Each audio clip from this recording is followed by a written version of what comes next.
Ah yes, SimCity 3000, my sweet stallion. The gentle soundtrack by composer Jerry Martin paired with its delicious 3D-ish isometric graphics used to soothe me during the cold winter nights in my early 20s. As a guy who grew up playing SimCity 2000 at my father's behest, when this game came out it seemed like a major leap forward in time. I'm still fuzzy on the details, but I do believe my dad was the one who bought our first copy. As a regular SimCity 2000 fan, and a guy with a personal interest in architecture, he was an obvious candidate for this new game. In 1999, I was in grade 7 at a new school where everyone spoke French, and I was eating cookies like it was an Olympic sport. It only made sense a game like SimCity 3000 would be something I'd spend a lot of time with. And I did. My parents split when I was young, so playing the game had to happen when I was at my dad's house, as he was the one that had a computer that could handle it. This meant I'd get to binge on it a couple days during the week, and then I'd leave craving more. After hitting high school, I put the game down for a number of years and forgot it even existed while I pretended I was good at skateboarding and continued eating cookies like they were going to disappear in the near future. Fast forward to my early 20s and I'm living with my brother in my very first apartment. We live in a pretty cold town and I just started getting into stand-up comedy. Being a light drinker, I'd come home from an open mic, put on late night talk radio, smoke a bit of and fire up SimCity 3000. Being the stone mayor of a city for over 150 years sounds like a daunting task at first.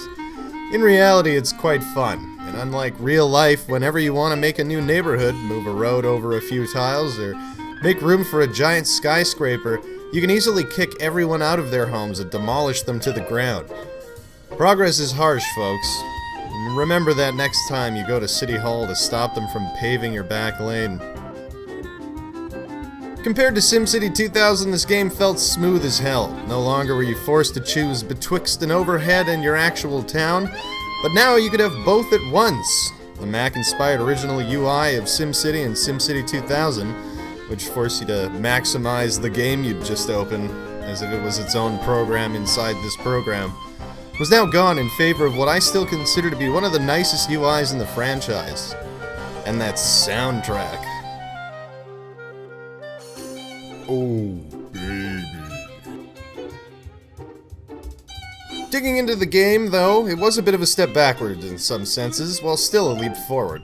Some of the elements that made SimCity 2000 the carnival of character that it was seemed to go missing. Things such as choosing your bridge designs, exploitable hydropower, and the awe-inspiring arcologies were all gone. But newly arrived were things that are still major parts of city sim games today, like waste management, agricultural builds, and business-style buildings such as military bases and maximum security prisons. I can now see my Sims walking down the street, protesting, or driving around town as well, and to be perfectly honest, that was really cool to me. It also introduced building decay on important pieces like power, water, and waste management structures. While I don't miss this concept in some of the more current games, it added a layer to this game that required additional strategy and provided the game with a bit more longevity.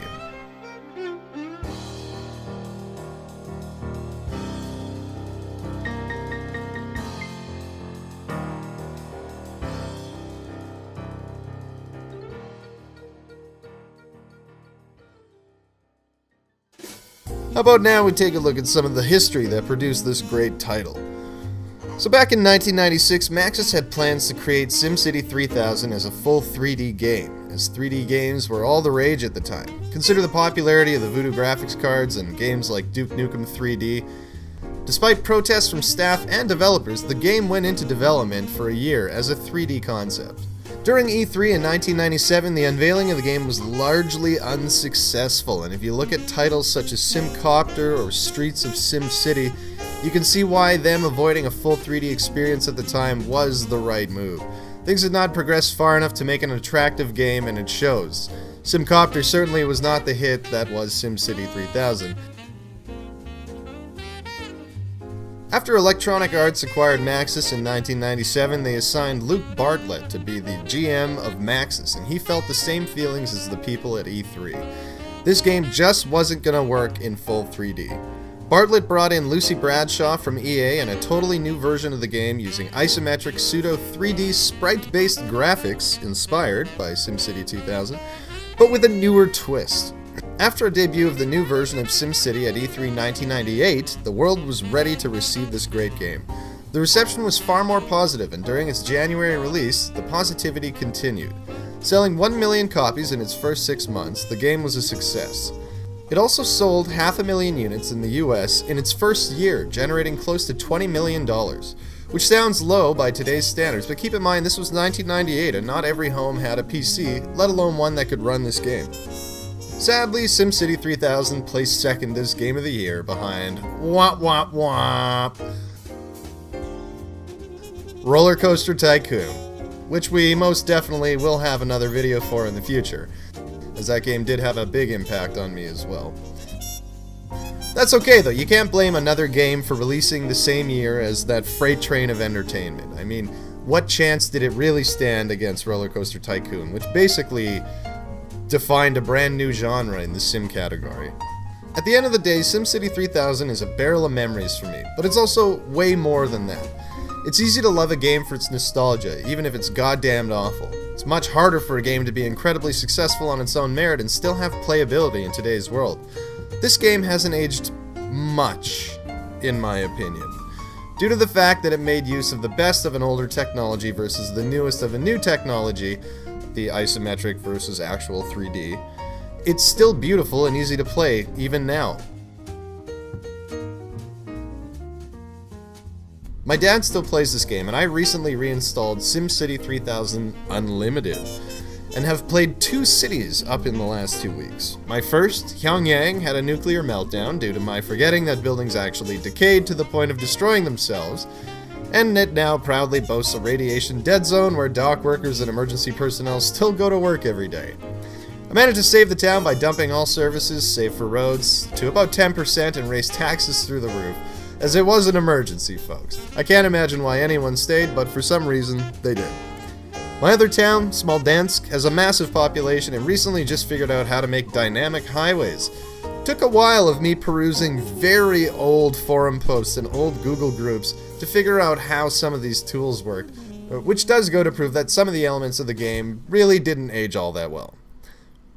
This brings me to my next favorite point. The fact you have to go back in time to see all these ancient posts and specialist groups and forums on how to maximize your game's efficiency and use some of the admittedly confusing elements. My only complaint, and one that my dad, a regular player of the game, still has as well, is you end up building the same city every time. I can't deny I also find myself in that same spot as well. It's hard to diversify when you end up with a town so large it needs the water power of 1,000 desalinization plants or several fusion electric plants. That's where I think elements like the arcologies used to add an extra layer back in games like SimCity 2000, whereas in this game, when you do get to a certain point, it just kind of feels like it's over. I mean, the game still keeps playing, but what do you do at that point? But all in all, this is still a game that I'm willing to play today, and I can get lost in for hours at a time. I think it's a masterpiece, and I thank Maxis and everyone at the time who was designing the game.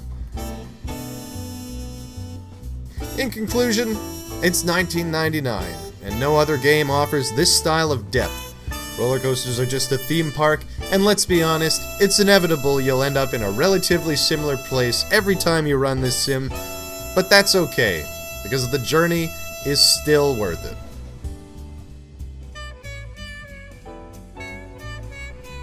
Thank you so much for listening, and I hope if you're interested in hearing more classic video game reviews with a little bit of a historical edge, as well as watching me stream some of my favorite classic and current games, hit that subscribe button and stay tuned for more interesting content. I bid you adieu, my lord, and my lady, and ye children, if ye have young children.